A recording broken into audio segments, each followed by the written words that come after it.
Today I want to talk to you about the Lord's Supper. I was thinking about this week, and I was really praying as we were transitioning where God would have us go, and I thought about my experiences with what we call communion or the Lord's Supper throughout my life, and it's been a very powerful thing in my life. I grew up going to church, so I had some interaction with that, but even in my adulthood, there's been some amazing things that God has done through this meal, this table, and some things that were really important. And Denise and I, when we began our courtship, one night, right there at the beginning of it, I took her down to the lake. That's where everybody went down to go make out. And you're going, what? No, I realized because of some issues in my own heart, I needed to do this well. And so Denise and I went down to the lake, and I took some Ritz crackers and it wasn't Ritz. It may have been Captain Wafers, I think. I don't know, but they were crackers and a little bit of grape juice. And I said, Denise, if we're going to do this, we need to do this right. And so as we were down there, all the other people down there sinning, I said, let's commit this to Christ and what He's done for us. And so our first real act of courtship was communion. We presented ourselves, our relationship, and our life that we would have together to the Lord and the recognition of what He had done for us. And I believe that was probably one of the wisest and smartest things I've ever done, because it set us on the right foot. It put us in the right place. And it was amazing. It was an amazing moment for both of us. I think, and I didn't really understand all of why it was going to be amazing in that moment. I just knew I needed to do that. So I've had some incredible moments. I've had moments where God did amazing things, and the sharing of the meal together with others. I've had God do amazing things where He's spoken to me or healed or done amazing things. It's always been fun. But I remember, and I was thinking about this, and I was thinking about when I was a little kid. How do you know little kids have a different perspective? You know, they don't always see things the way you do. And so, because we have understanding, we don't. Some of it can be confusing to a little kid. Because, and I was thinking about that, and so I went into the little area where we have communion stuff. And because, when you're a little kid, oh, man. But I crushed something there. But, I don't know about you, but, when I was a little kid and they brought out these wafers, these things here? How do you know these things are the worst tasting thing that have ever been? They have no taste. It's like eating paper, and so, I was thinking, because I always heard, everyone say, this is the Lord's Supper. And I thought, what did God do wrong that we have to eat this stuff? It's nasty, and then, the other times, and I just messed it up, but those little bitty tiny square things that you get, and I think, if this is the Lord's Supper, the Lord goes to bed hungry every day, because there is nothing to this, you say, well, I was a little kid. How many of you look at things like a little kid, and then the other time, because a lot of the churches, because we moved around a lot when I was growing up, his dad was transferred and moved up the ladder in his business, and so sometimes it was saltine crackers. And so, I was like, well, okay, where's the butter or something else you can put on it? But, all those kind of things. And so I kind of had those feelings, and I was thinking about that. And what I wanted to do today, though, because it's a meal,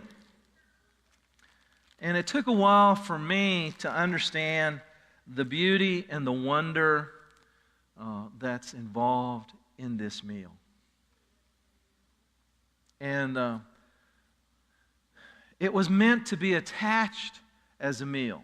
And I wanted to do that. And one of the things that's important is it was supposed to be a connection between us and God and us and community.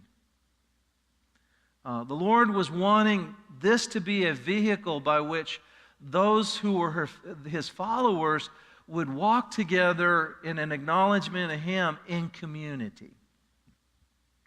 It was meant to create community. And I was thinking about that, and Jesus wanted us to understand something. Matter of fact, as we read the Gospels, and He's at the end of His life, and He's instituting this for us, and He's celebrating, and He says to His disciples in Luke 22, verse 15, He said to them, I have eagerly desired to eat this Passover with you. In other words, He was saying, I'm not just saying I want to eat the Passover. He makes it real emphatic. I want to eat it with you. I want to be in community with you around this Passover before I suffer. Before I go and do what I'm going to do, I want to have this meal with you. And what I want us to see this morning, that this meal was meant in so many contexts to be done in the context of community. As a matter of fact, Paul writes in 1 Corinthians chapter 11, at the end of his discussion about this whole thing we call communion, he says in verse 33, so then, my brothers and sisters, when you gather to eat, and he's not talking about dinner, he's talking about this meal. He says, when you gather to eat, you should all eat together.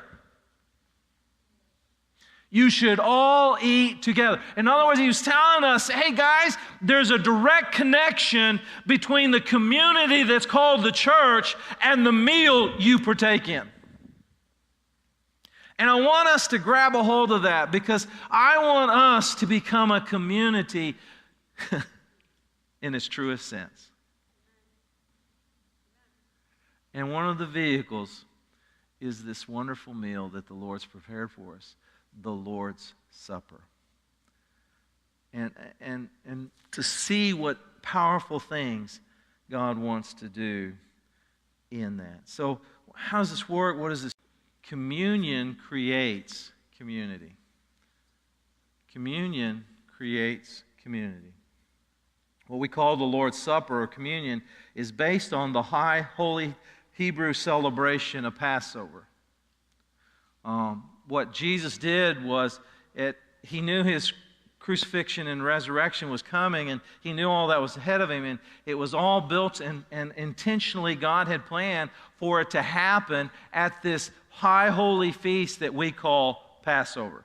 And if you remember, Passover was that or not even a celebration, an acknowledgement of God's grace of protection and mercy and healing and forgiveness that He gave to His Israelites.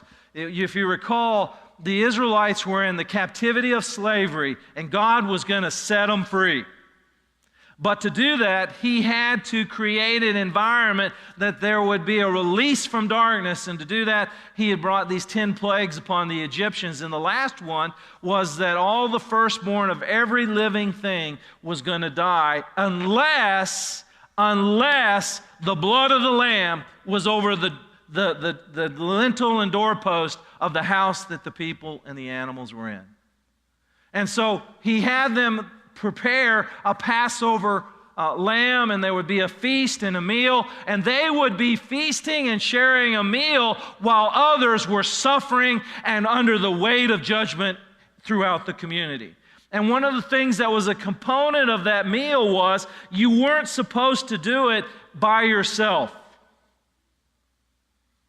It says in Exodus chapter 12, verses 3 and 4, tell the whole community of Israel that on the 10th day of this month, each man is to take a lamb for his family, one for each household. And if any household is too small for a whole lamb, they must share it with their nearest neighbor, and to take into account the number of people that are there. In other words, here's the deal. Guys, you got a lamb, you're going to do it in context of community.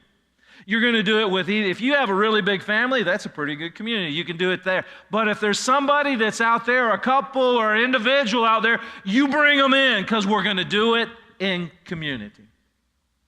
We're going to come into a household, and all of us are going to eat this meal, which acknowledges God's grace of protection and mercy and giving us something we didn't deserve. As the angel of death passes over, he's going to see the blood of the Lamb on the doorpost and the lintel, and he's going to pass over while we're having a celebration. Isn't that what we're doing here today? The angel of death that's out there, that's looking to steal, kill, and to destroy, as he passes over, what he's looking for is a community that's still under the cross of Jesus Christ with the blood of the Lamb smeared on the lintel and the doorpost of the cross, sharing that's protecting us. But it's meant to be done in community. Now, I've had some amazing experiences in sharing communion by myself, or even with an individual, but I'm here to tell you, when God was instituting us, he said, here's what I want you to do. I want you to do it in community. Because it creates a network of belonging. A network of belonging. In that verse, so then, my brothers, 1 Corinthians 11:33, so then, my brothers, when you gather together, you shall all eat together. Together. So that leads me to the second thought I want to talk about this meal, this Lord's Supper. Communion creates healing in community. Communion creates healing in community. There's a powerful message of the physical healing that is in the atonement as we celebrate communion. All of us have at many times seen where God has done supernatural things through people's body because of what Jesus has done for us.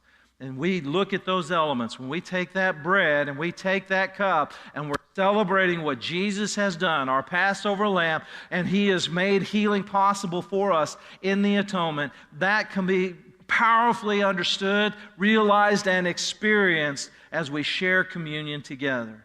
But I believe there's a powerful message of healing for relationship in this community we call the church, in this meal.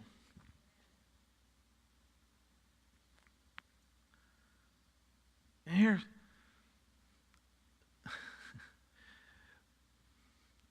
Paul talks to the Corinthian church. I love the book of Corinthians, both 1st and 2nd Corinthians. Paul he loves these people, but they're having problems. They're just having problems. You got a guy, he's sleeping with his stepmother. Not a good thing. Paul deals with it. They have problems with relationships. They have competition among, I like my preacher better than your preacher. All these things are happening.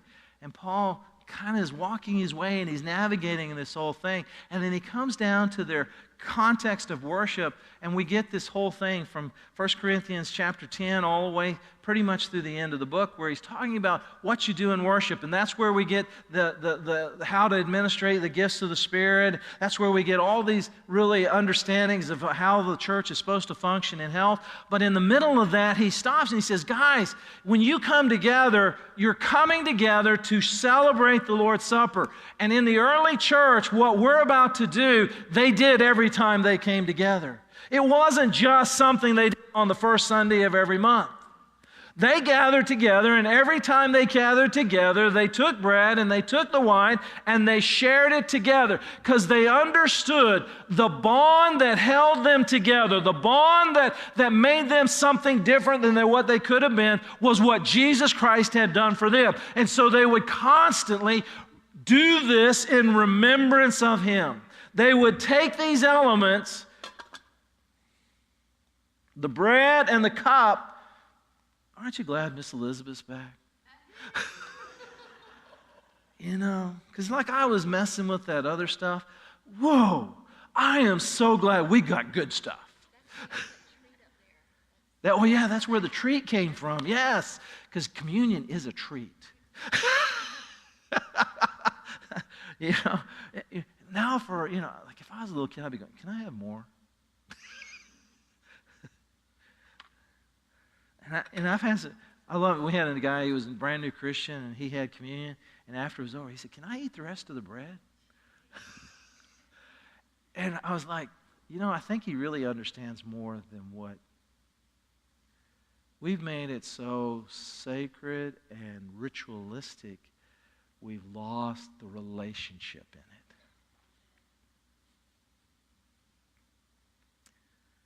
And I almost was like, if everybody's had what they need, and you need a little more, come get a little more.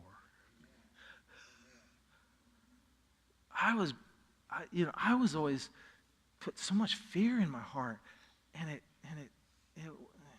I think it created a barrier instead of an invitation. Now, please, we're going to talk about when Paul writes in 1 Corinthians chapter 11, he's giving some instruction. They had disregarded it. What was happening is the people were eating it all before it was time for the community to share it. And so people were getting drunk on the wine and pigging out on the bread, and nobody else was having it. So it was creating a problem in the community. The church was having brokenness because the very symbol of their unity and health was being dishonored and disrespected. And he speaks to them, and then he says, hey guys, here's what I want you to do. I want you to first examine yourself. Now, what he was talking about, he was saying, guys, this thing that we're doing, we're walking it out in community. We're walking it out in relationship. We can't do this all by ourselves. And I'm going to tell you, there are no lone wolves in Christianity. You cannot navigate what this world will throw at you and by yourself. You need this church. You can't do it. I can't do it. None of us can. And thinking that we can come to church on Sunday, get a few hallelujahs in, hear a word, and think we can do it all by ourselves the rest of the week, you have missed the point. This table's saying we need each other because we all universally need Jesus.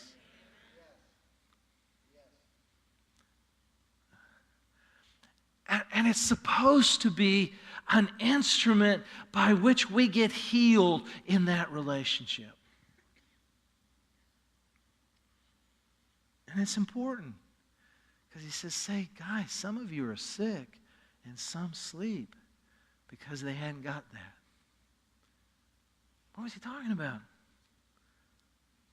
Well, here's how many, we come in and we're not willing to deal with the core of who we are in an honest and an open way. One of the things, God uses broken vessels. You and I, if you're looking around and you think this person over here, they just got it all together and they're perfect, that is not true. Now, some of you have got that I'm perfect thing going on. Let me bust your bubble.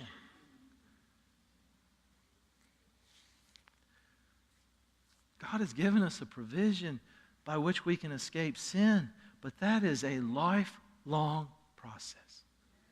It is something we will work out every day till the day we go to be with Jesus. And in that process, we will bring to the community brokenness. We'll come, and listen, how many of you have ever gotten angry at somebody? How many of you have ever lied in church? How many of you have ever carried a hint of unforgiveness? Or a little bitterness? Or maybe some fear? Or fear that somebody won't love you, so you won't deal with whatever it is that puts that barrier up there instead of just saying, will you love me? Any of you do that? I have. All of us have. And here's the thing. That's toxic to who we are. It's as toxic as cancer. It's a disease. It infects us and it creates sickness and death. Paul wasn't trying to judge them. He was saying, guys, look at what's going on in your heart. And as a community, as a family, as a group of people, open your heart to the healing grace and love of God. Don't carry that around. Don't let that be a weight you carry everywhere you go. Come together and let God's grace do this in remembrance of me. If you recall at that Passover meal, that evening, there were two guys there. One was named Peter and the other named Judas. How do you know they were carrying some baggage?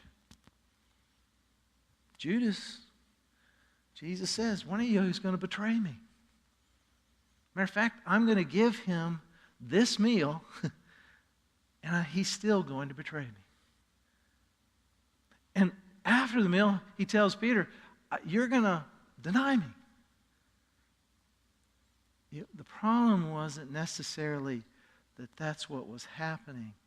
It's what they did in response to that. Because you see, Peter chose to be restored in community. Judas chose to reject community and choose death. But Jesus confronted it both at a meal.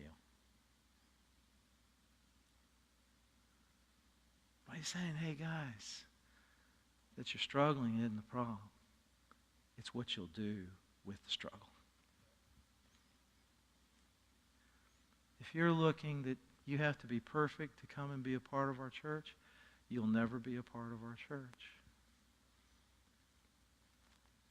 But if you're looking to say, I'm willing to walk this journey with you and let God bring his perfect grace into my life so that tomorrow I'm better off than I am today, and I'm experiencing grace in the context of community, and I'm not going to put a face up to you that says I'm perfect and everything's good and nothing's ever going on in my life and I never have a struggle and I'm never afraid, I never get angry, I never have bitterness in my heart, I never want you to have a really bad day. Come on, let's be real here. Let's get community going on here. Because here's the deal. When I say, man, hey, listen, Lord, I'm carrying around something that I shouldn't be carrying around. And I want to have a meal with my family. So, Lord, I need to get rid of that. Because I want to be in perfect relationship, not only with you, but with you. He's like, what do you mean, Pastor? It's always scary when the pastor looks at you and like, what does he know about me? Because that's what I felt like when I was a teenager.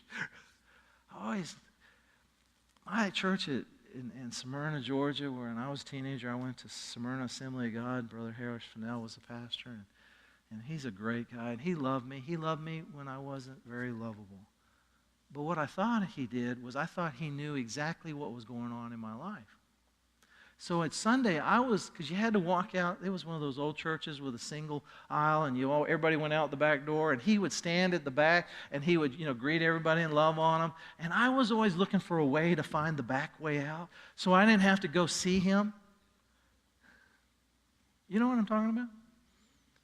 And all he really wanted was for me to experience the grace of God. He didn't want to judge me. But I was walking around with brokenness. Wouldn't it be better to get healed?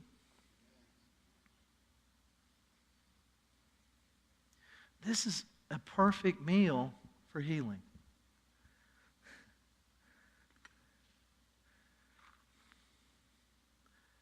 To take and say, Lord, I thank you.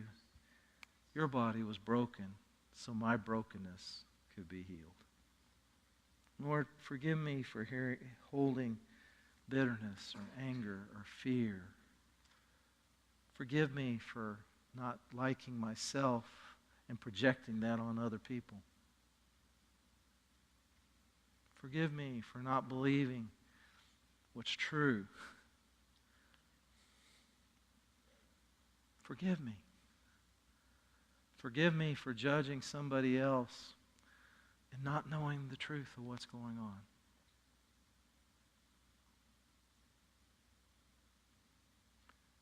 Forgive me for whatever's making me sick. Heal me. Heal me so I can be healed with you.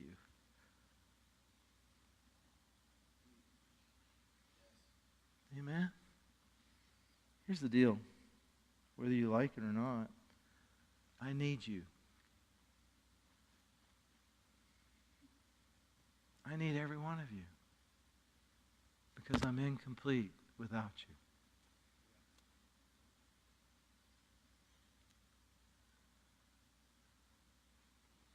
And all I want is that you experience His grace while I experience His grace, so that together the grace of God can be radiated through us.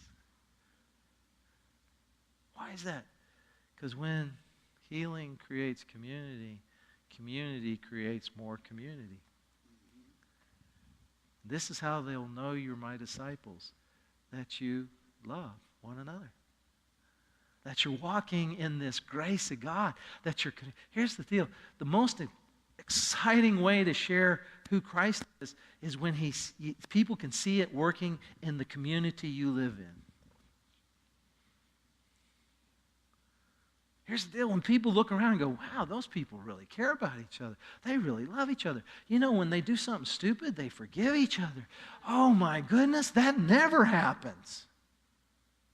When they have a problem, they work it out among themselves because they realize, hey, we're both sinners being redeemed by the grace of God, and we are now made the righteousness of God, not because of anything we've done, but because of what Christ has done. Oh, praise God. I want to be a part of that. Amen? I'm excited. God's just been speaking to me about who we're going to be as a church. And what we're not going to be is where we come and get entertained on Sunday and have no connection in the rest of our life. That is not what God designed. I need you. And whether you like it or not, you need me.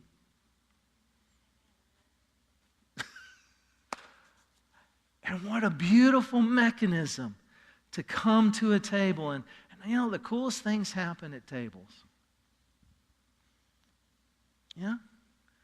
You laugh and you share and you become community. You become family. And this is the best table of all. And so this morning, I want us to be healed. I don't know if you're sick, but you do. This is not driven at any particular thought. I don't know. All I want is what we were singing about.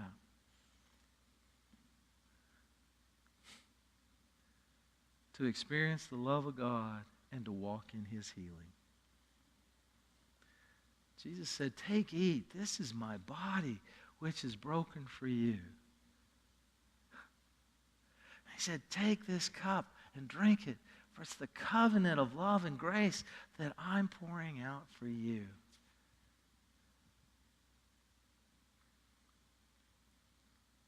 And do it in remembrance of me.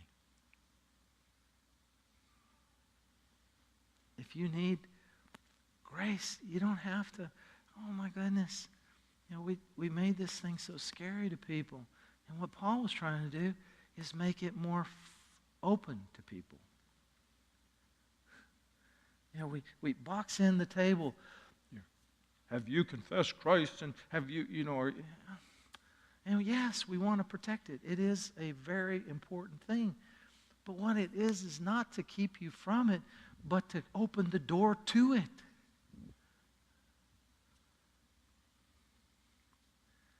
If you've got a problem with somebody, just forgive them. It's as simple as that. Just forgive them. You say, but you don't know what they did to me. I know what I did to Jesus. He forgave me.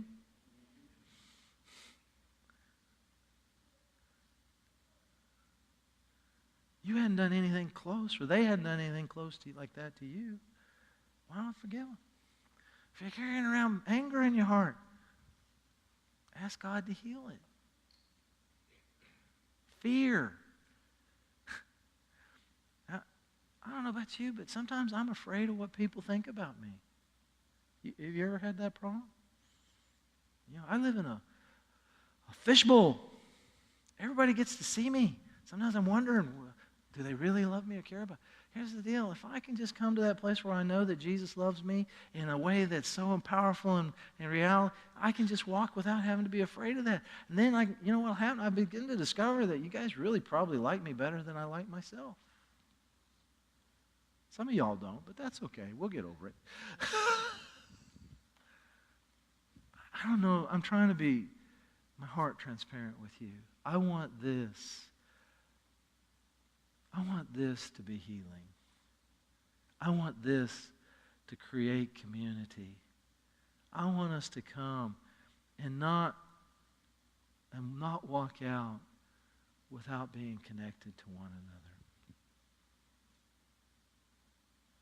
Because that's what Jesus did. I love you. Sometimes you drive me crazy, but I love you.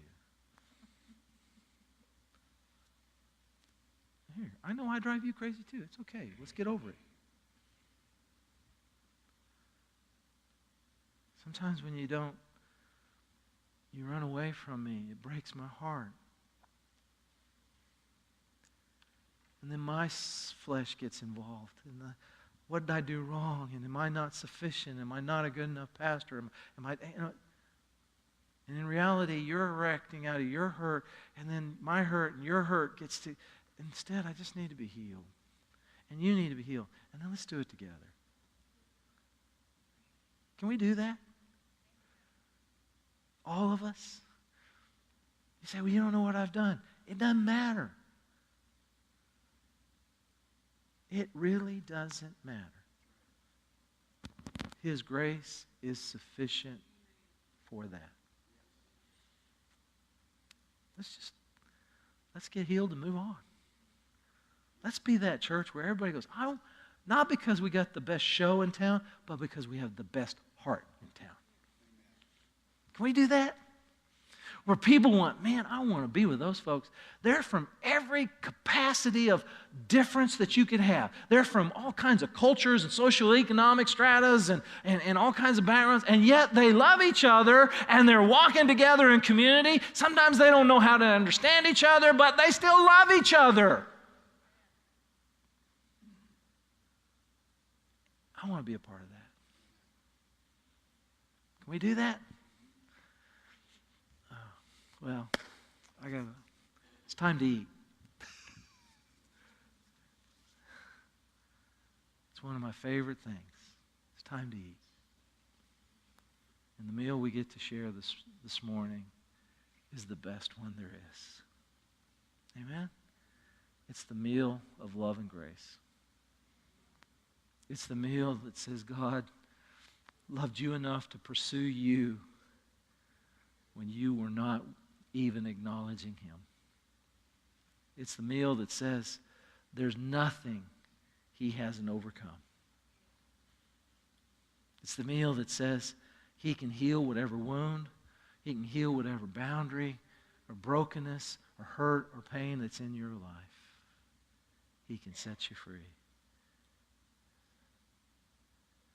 And we can do it together.